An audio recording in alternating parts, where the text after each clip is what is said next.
children to be given measles vaccine, PM.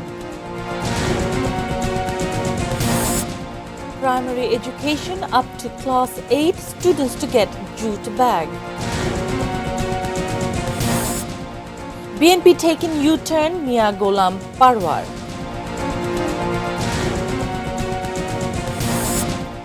Deal with US to lessen trade deficit, US ambassador.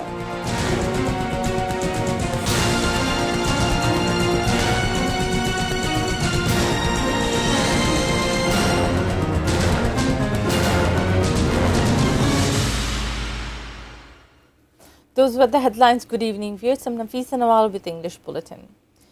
Death of children in measles is very much unfortunate. 2 crore children will be administered measles vaccine.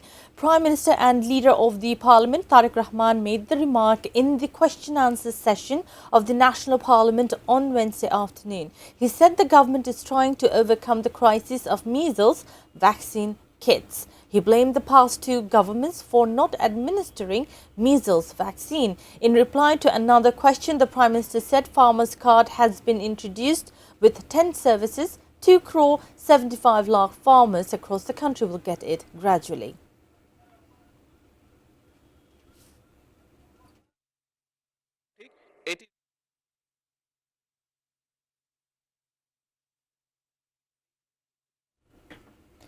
Primary education will be extended up to class 8 in phases. State Minister for Primary and Mass Education Bobby Hajjaj made the remark at a pre-budget discussion on education sector at Bangladesh China Friendship Convention Center in capital Agaga on Wednesday. He said a third language will be taught from the primary level along with Bangla and English language. Addressing the same event, State Minister for Planning Zunaid Shaki said education, health and employment sectors will get top priority in upcoming budget.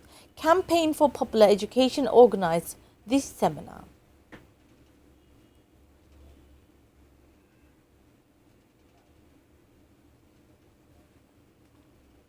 Pilot project to provide free of cost jute-made school bags and dresses to primary school students will begin from July. Prime Minister Advisor Mahdi Amin made the disclosure. Meanwhile, Minister for Civil Aviation and Tourism M. Rashid Uzzaman Millat said deal is likely to be inked with Boeing within April 30 for purchasing 14 new planes and leasing some planes. They made the disclosure to the media after a meeting with Prime Minister Tariq Rahman at the Secretariat on Wednesday. Besides, Executive Committee members of Bangladesh Scouts met Tariq Rahman at the Cabinet Division of the Secretariat on Wednesday. The Prime Minister exchanged pleasantries with them.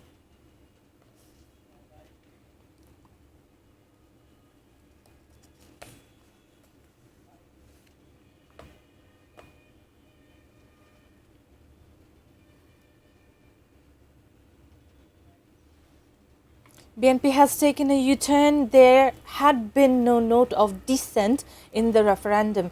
69% people gave their mandate in the referendum. So government will have to accept all reforms described in the referendum. Secretary General of Jamaat Islami Mia Golam Parwar made the remark at a roundtable of Khilafat Mujlis on Wednesday, addressing the event at Fazl Hussain Manik Mia Auditorium. The Jamaat Secretary General said if BNP does not accept 10 issues of notes of dissent, the country will move towards authoritarian rule again. BNP is misleading the people over the matter. Not Jamaat, rather Ghost is riding on BNP. Addressing the same event, LDP Chairman retired Colonel Oli Ahmed Bir Bikram said the mandate of referendum should be implemented for the sake of people.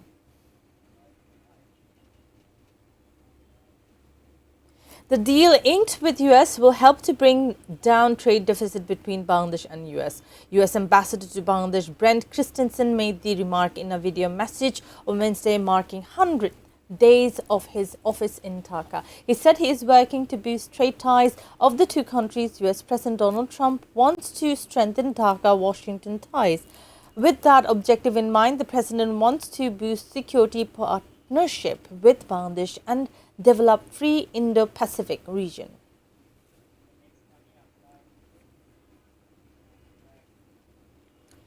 Now, a short break. We will be back soon with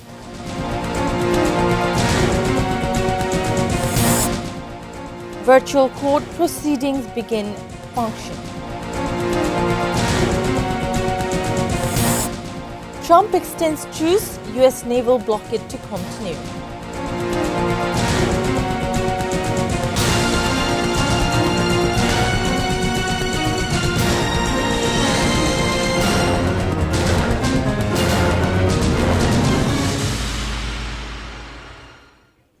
Welcome back. You're watching ATN News. This is English Bulletin.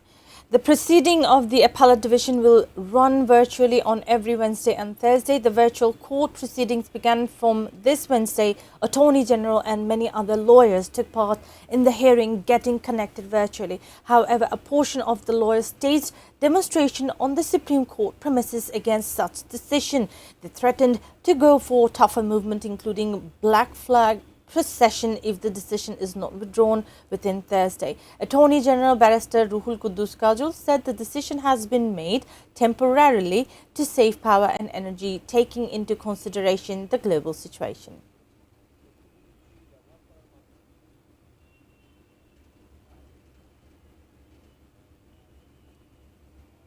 Now, news around the world.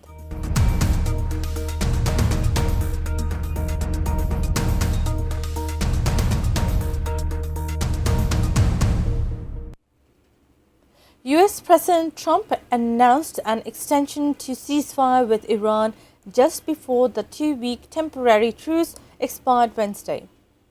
However, US military will continue to blockade Iranian ports until talks between the two countries have progressed.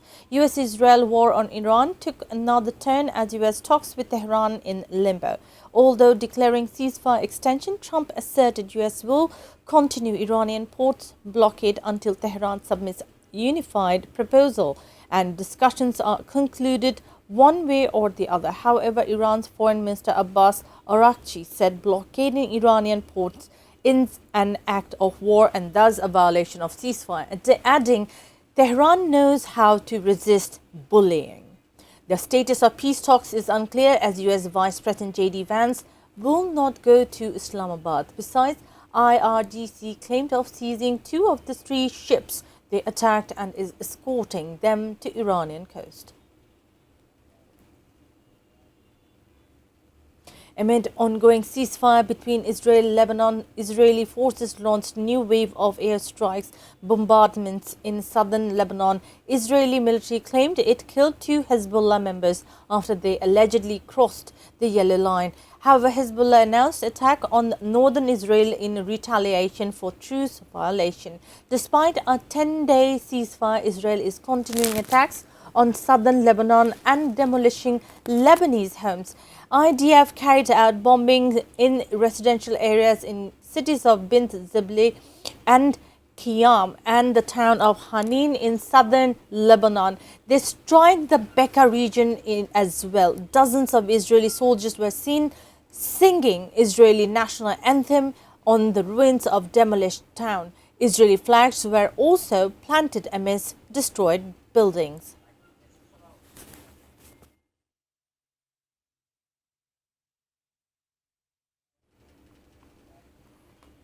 Oil prices fall along with some stocks on Wednesday as investors assess chances of US-Iran peace talks after President Donald Trump extended the ceasefire with Iran at the 11th hour. Although concerns over ongoing supply disruptions persisted with the Hormuz Strait closure following US naval blockade against Iran remained in place.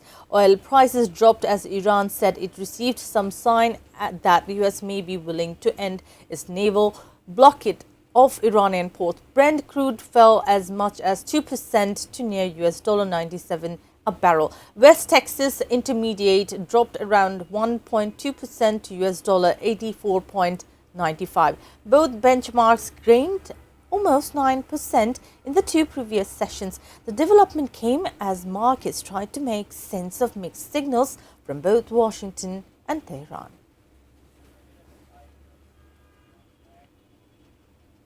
Viewers, we will take a short break. Stay with us.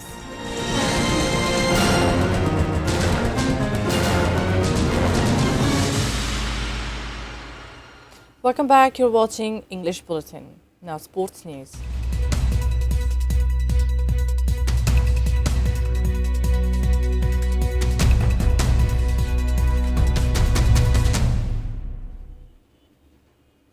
Dhaka North City Corporation has honoured SAF U20 Championship winning players of Bangladesh football team with financial reward as well. The U20 team has lit a new light of hope in Bangladeshi football. The NCC Administrator Shafiqul Islam Milton had announced a cash reward of 50,000 taka for each player of Bangladesh U20 football team that won the title of SAF U20 Championship. The award was announced after the team's victory over India and subsequent grand homecoming, which included an open-top bus parade. The promised reward was handed over by the DNCC on Wednesday. Each member of the team has given a check of taka 50,000 with the crest of honor.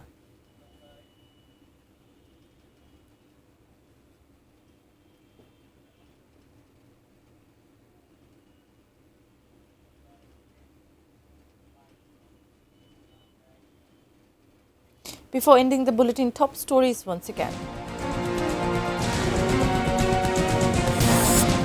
2 crore children to be given measles vaccine PM. Primary education up to class 8 students to get jute bag. BNP taken U-turn Mia Ghulam Parwar. Deal with US to lessen trade deficit, US ambassador. Virtual court proceedings begin function.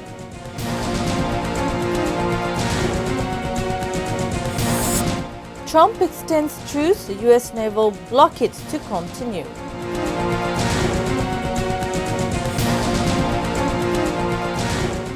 That's all from the newsroom for the moment. Thank you for being with us.